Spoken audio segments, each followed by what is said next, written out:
Hello student, this is doctor Akanksha Gupta. Welcome to my channel.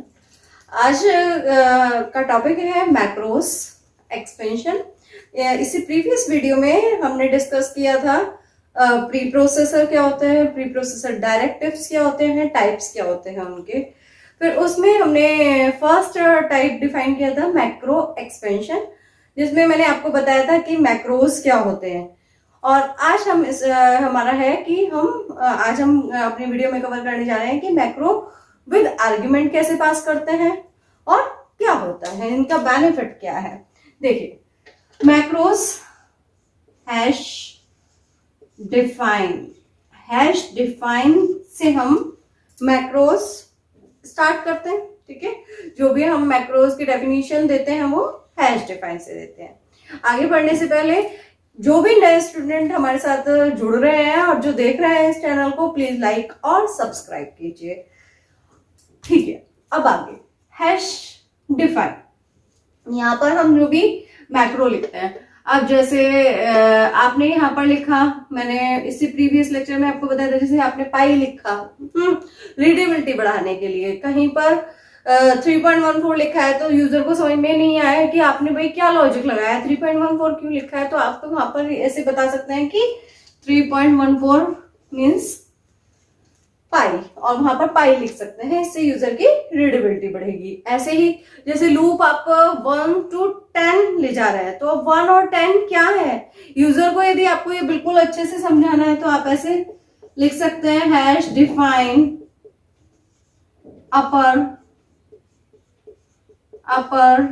10 है ना। जहां भी 10 लिखा हो वहां पर आप अपर लिख सकते हैं। तो ऐसे कुछ वर्ड्स जो कि प्रोग्राम की रीडेबिलिटी बढ़ाए यूजर के लिए, वो आप यूज कर सकते हैं। प्रिंटएफ पूरा ही आप मैक्रो डिफाइन कर सकते हैं। प्रिंटएफ जैसे मैंने आपको प्रीवियस वीडियो में भी बताया था, हैश डिफाइन आपको लिखना है प्रिंटएफ वेलकम, आपको प्रोग्राम में बहुत बार यूज करना है। तो आप क्या करें, उसके लिए एक शॉर्ट सा मैक्रो बना लीजिए, PR मैक्रो टेम्पलेट यूज कीजिए शॉर्ट सी, और यहाँ पूरा लिख दीजिए प्रिंटएफ वेलकम। इस तरह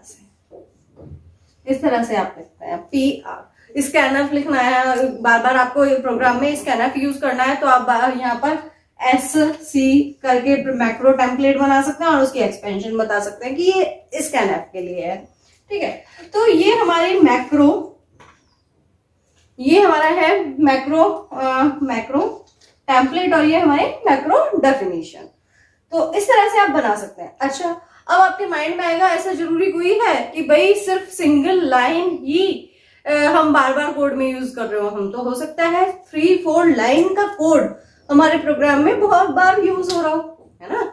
जैसे सपोज आपके पास ऐसा है कि printf welcome, printf enter the value, scanf आपने 2 वेरिएबल्स की वैल्यू स्कैन की हुई है, इनपुट कराई हुई है। तो ऐसा आपको प्रोग्राम में 4 या 5 टाइम्स करना पड़ रहा है, तो 3 लाइन्स ही आपको 3-4 टाइम आपको यूज करनी पड़ेगी, या 100 टाइम्स यूज करनी पड़ रही है। तो आप क्या कर सकते हैं, देखिए उसके लिए भी आप क्या मैक्रो एक्सपेंशंस यूज कर सकते हैं। देखिए, मैक्रो टेम्पलेट बनाएंगे, हैश डिफाइन। अब मल्टीपल लाइंस के लिए बना रही हूं। सपोज आपको करना है ये प्रिंट, 4 लाइंस लेनी है आपको, कोई वेरिएबल है फ्लोट A आपने बनाया हुआ है प्रोग्राम में। ठीक है, फिर नेक्स्ट लाइन में आपने लिखा हुआ है प्रिंटएफ वेलकम।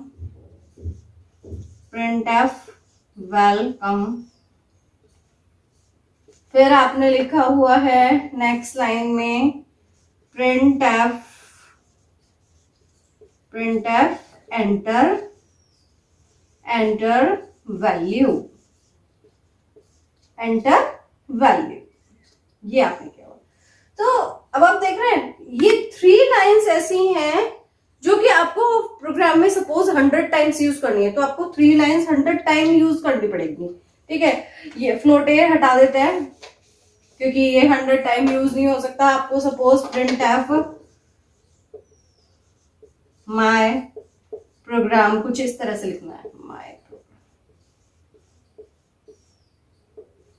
ये आपको ये 3 लाइंस अपने प्रोग्राम में 100 टाइम्स लिखवानी है। तो आपने क्या करा, इसका मैक्रो एक्सपेंशन करा, मैक्रो डेफिनेशन दी, यहाँ पर मैक्रो टेम्पलेट बनाया प्रिंट नाम से, और ये 3 लाइंस। अब देखिए 3 लाइंस कैसे कनेक्ट हुई, बाय यूजिंग स्लैश, ठीक है, बाय यूजिंग फॉरवर्ड स्लैश।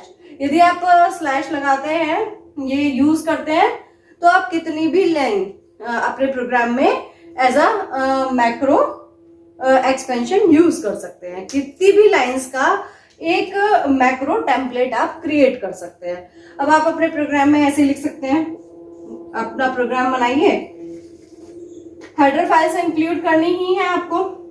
आपने लिखा इंट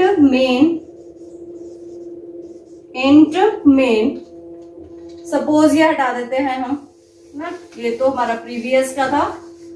अब इसमें आपने प्रिंट एफ इंट मेन लिया। तो इंट मेन लिखने के बाद आपको क्या करना है कि प्रिंट एफ एंटर वैल्यू ये आपने लिखा हुआ है। अब यहाँ पर आप सपोज आपने लिखा इंट ए, ठीक। अब यहाँ पर आपको ये तीनों स्टेटमेंट की रिक्वायरमेंट है, तो सिर्फ आपको क्या लिखना है, प्रिंट। आपने प्रिंट लिखा, अब यहाँ पर लिख दिया उसने, एंड यहाँ तक आ गया my program welcome enter value. अब एंटर वैल्यू आप अपने प्रोग्राम में स्टार्ट कर दीजिए, स्कैन एफ, आगे की कोडिंग आप स्टार्ट कर दीजिए, ठीक है, आगे की कोडिंग आप स्टार्ट कर सकते हैं। अब ऐसे ही आगे आगे बढ़ते जाइए। सपोज आपको प्रोग्राम की कोडिंग आप करते जा रहे हैं, सपोज आपको फिर 50th लाइन पर इसकी रिक्वायरमेंट पड़ी, आपने फिर यूज कर लिया प्रिंट। इस तरह से ये आपका प्रोग्राम बन जाएगा, ठीक। 100 टाइम्स सपोज आपको इन 3 स्टेटमेंट की रिक्वायरमेंट है, तो आप उसे सिर्फ प्रिंट वर्ड लिख सकते हैं। आपको 3 टाइम्स आपको नहीं लिखना पड़ेगा। तो मल्टीपल लाइंस के लिए आपको क्या लिखना होता है, स्लैश करके आप मल्टीपल लाइंस का मैक्रो टेम्पलेट क्रिएट कर सकते हैं, ठीक। अब ये हमारा टॉपिक हुआ। अब मैक्रो विद आर्ग्यूमेंट, ये था मैक्रो विद डिफरेंट स्टेटमेंट, है ना, इसे हम स्लैश से डिफाइन कर सकते हैं। अब नेक्स्ट है हमारा macro with argument, macro with argument, right. अब जैसे अभी तक हमने तो सिर्फ स्टेटमेंट के लिए मैक्रो टेम्पलेट क्रिएट किए। अब हम क्या कर सकते हैं, कोई फंक्शन, जैसे फंक्शन हम बना रहे थे कि भाई ऐड फंक्शन है, तो 2 आर्गुमेंट पास कर दिए और ऐड हो गया, है ना। ऐसे ही आप मैक्रोज में भी आर्गुमेंट पास कर सकते हैं, और कैसे बना सकते हैं वो हम देखते हैं। देखिए हमने लिया हैश डिफाइन, अभी डिफाइन करेंगे इंट मेन। यहां आपको फ्लोट एरिया कैलकुलेट करना है, तो एरिया कैलकुलेट करने के लिए आपने लिखा फ्लोट ए, ये एरिया आपने ए लिखा। अब आपको क्या चाहिए, आप एरिया के लिए क्या करते थे, वही फंक्शन बनाते थे जिसमें रेडियस पास करते थे as a argument. Function calling के टाइम पर आप as a argument radius pass करते थे, तो हमने बिल्कुल वही किया, a is equal to area हमने यहां रेडियस पास की 5,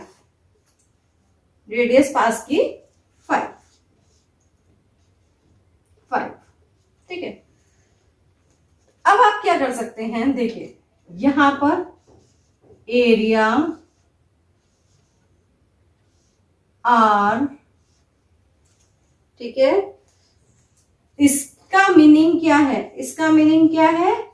3.14 इंटू आर, राइट।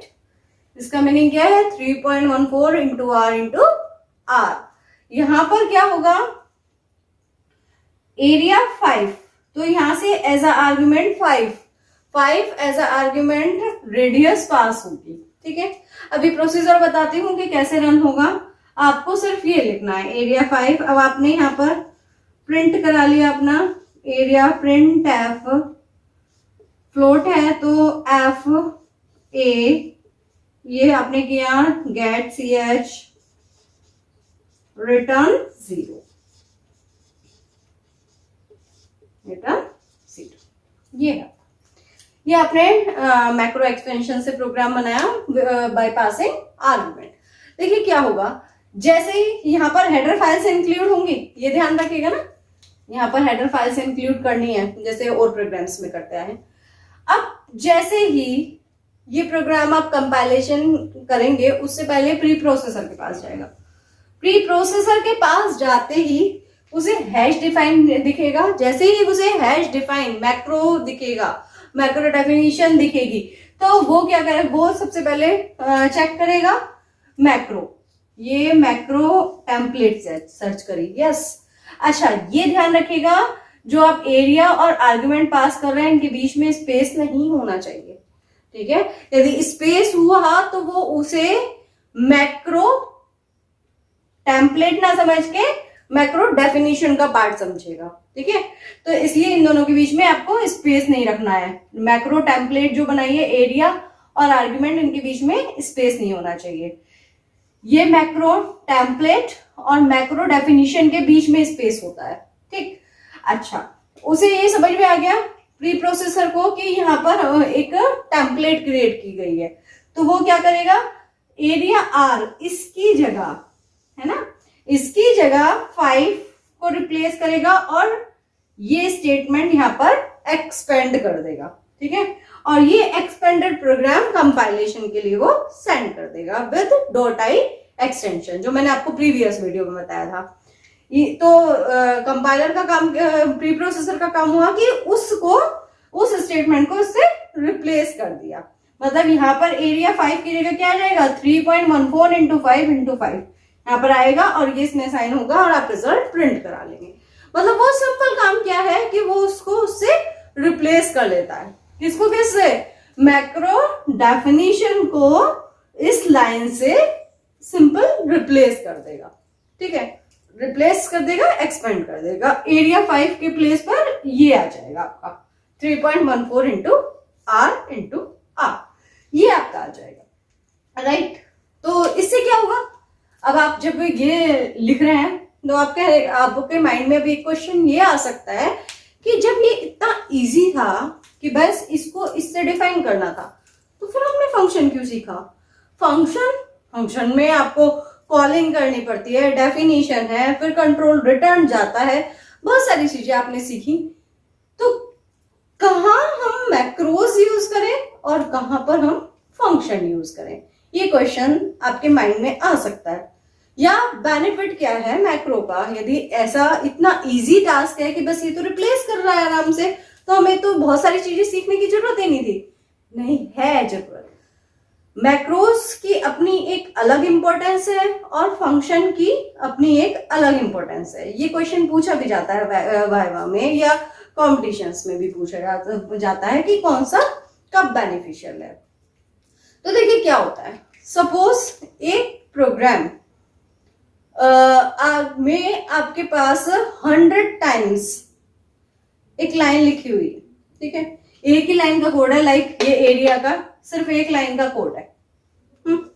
और ये 100 टाइम्स हमें एक पूरे प्रोजेक्ट में यूज करना है, एरिया बार बार कैलकुलेट करवाना है। ठीक है, तो ऐसे केस में क्या अच्छा होगा कि बस ये इससे रिप्लेस हो जाए, या कि फंक्शन कॉल हो, वो उसकी डेफिनेशन बढ़ जाए, फिर वो एग्जीक्यूट हो, फिर वो रिटर्न हो। ठीक, तो अब आपको क्या बेनिफिट लगेगा फंक्शन में, ये ओवरहेड्स हैं और इसमें क्या है कि सिर्फ ये 100 जगह पर ये उसे एक्सपेंड कर देगा। ठीक, तो हमारे पास ऐसे केस में जब ये बहुत छोटा है और हम 100 टाइम्स बहुत बार हमें फंक्शन यूज करना है, तो हमें क्या करना चाहिए, मैक्रोज यूज करने चाहिए। क्यों, क्योंकि वो सिंपल क्या करेंगे, इसको इससे रिप्लेस कर देंगे, बस प्रोग्राम साइज बढ़ रहा है आपका, लेकिन आपका वो ओवरहेड, वो जो टाइम कंज्यूम होता है, फंक्शन कॉल, कंट्रोल पास होगा फंक्शन डेफिनेशन के पास, और फंक्शन डेफिनेशन के पास से फिर वो कंट्रोल आएगा, फिर वो फंक्शन कॉलिंग के पास जाएगा। तो ऐसी सिचुएशन में जहां कोड आपका बहुत छोटा है और बहुत टाइम वो यूज हो रहा है, तो आपको क्या होगा, क्या यूज करना चाहिए, मैक्रोज यूज करने चाहिए, क्योंकि फंक्शंस में ओवरहेड बहुत ज्यादा है।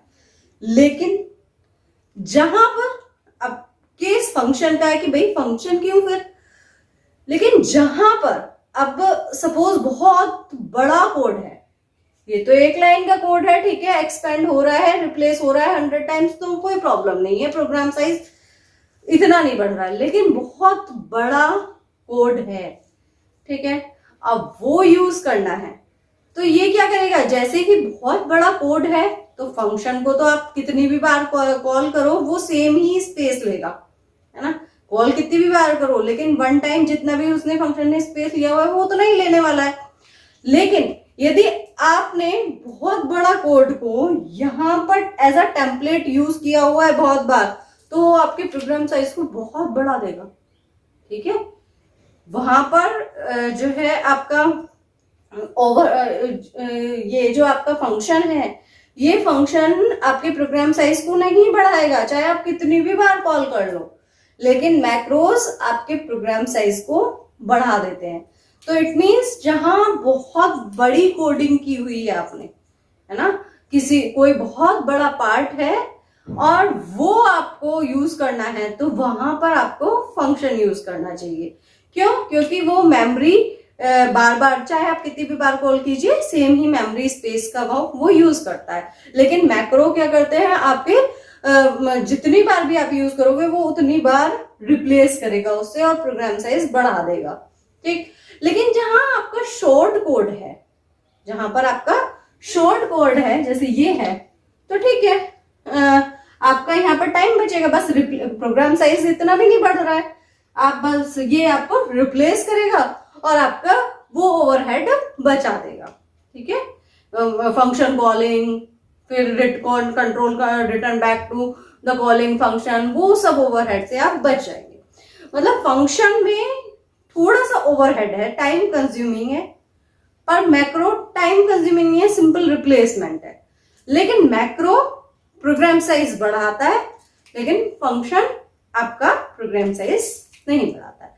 तो जहां पर यदि कोड छोटा है और वो रिप्लेस करना है, लाइक 2 नंबर का एडिशन, वहां मैक्रो यूज कीजिए। लेकिन बहुत बड़ा कोड है, सपोज आपको बैंक का बैलेंस भी कैलकुलेट करना है, विड्रॉल करना है और उसे बहुत बार यूज करना है, तो आप वहां पर फंक्शंस यूज कीजिए, वहां पर आपका मैक्रो से काम नहीं चलेगा, ठीक है।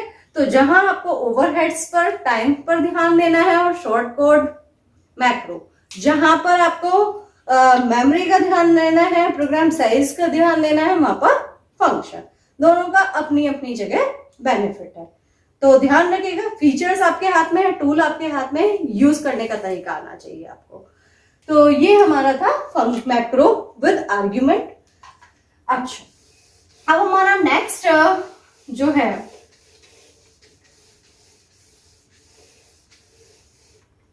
नेक्स्ट टॉपिक है फाइल इंक्लूजन। नेक्स्ट टाइप है file inclusion. File inclusion, file inclusion starting से, फर्स्ट प्रोग्राम से आप ये प्री प्रोसेसर डायरेक्टिव यूज करते आ रहे हैं, हैश इंक्लूड।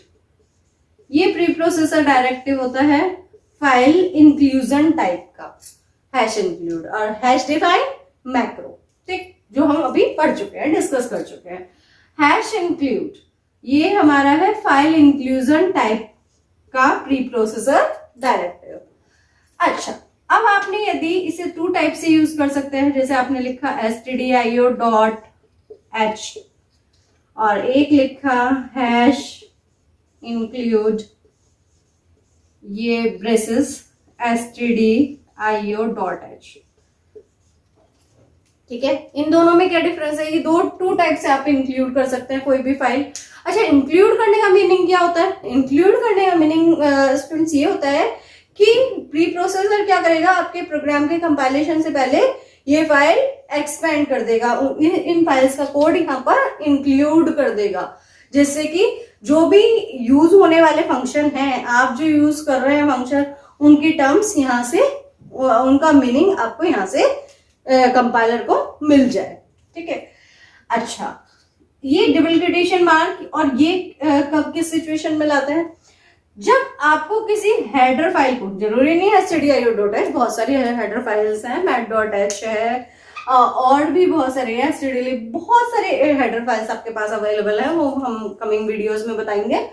तो इसमें क्या होगा कि यदि आप डबल कोटेशन मार्क में लिखते हैं तो वो जितनी भी डायरेक्टरीज अवेलेबल हैं उनमें सर्च करेगा इस हेडर फाइल्स को और सर्च करके इंक्लूड कर देगा। और यदि आप ये greater than less than sign के बीच में लगाते हैं तो सिर्फ करंट डायरेक्टरी मतलब जो भी पाथ आपने सेट किया है उस डायरेक्टरी में वो सर्च करेगा। तो ये टाइम कंज्यूमिंग कम है, तो इसलिए हम greater than less than sign का यूज करते हैं। ये सारी डायरेक्टरीज में सर्च करता है इंक्लूड करने के लिए, और ये सिर्फ करंट डायरेक्टरी में सर्च करता है। तो ये हमारा फाइल इंक्लूजन ये क्या है, प्री प्रोसेसर डायरेक्टिव है, और इसके लिए हम हैश इंक्लूड यूज करते हैं। हैश इंक्लूड कोई भी हेडर फाइल को इंक्लूड कर सकता है, फोनियो हेडर फाइल है, mat.h है, stdlib है, स्ट्रिंग है, बहुत सारी है। तो किसी भी हेडर फाइल को आप इस तरह से इंक्लूड कर सकते हैं अपने प्रोग्राम में, जिसका भी फंक्शन आप यूज करने जा रहे हैं उस हेडर फाइल को आप इस तरह से यूज कर सकते हैं। ये करंट डायरेक्टरी में सर्च करेगा और ये सारी जितनी भी अवेलेबल लिस्ट ऑफ डायरेक्टरीज है उनमें सर्च करेगा। राइट। अब हमारे पास नेक्स्ट है कंडीशनल कंपाइलेशन, वो हम नेक्स्ट लेक्चर में कवर करेंगे। आपको यदि ये लेक्चर अच्छे लगते हैं, मेरे कॉन्सेप्ट अच्छे लगते हैं, तो मेरे चैनल को लाइक और सब्सक्राइब कीजिए, और आप सोशल मीडिया मेरे कॉन्टेक्ट डिस्क्रिप्शन सेक्शन में है, उन्हें भी फॉलो कर सकते हैं। Thank you so much.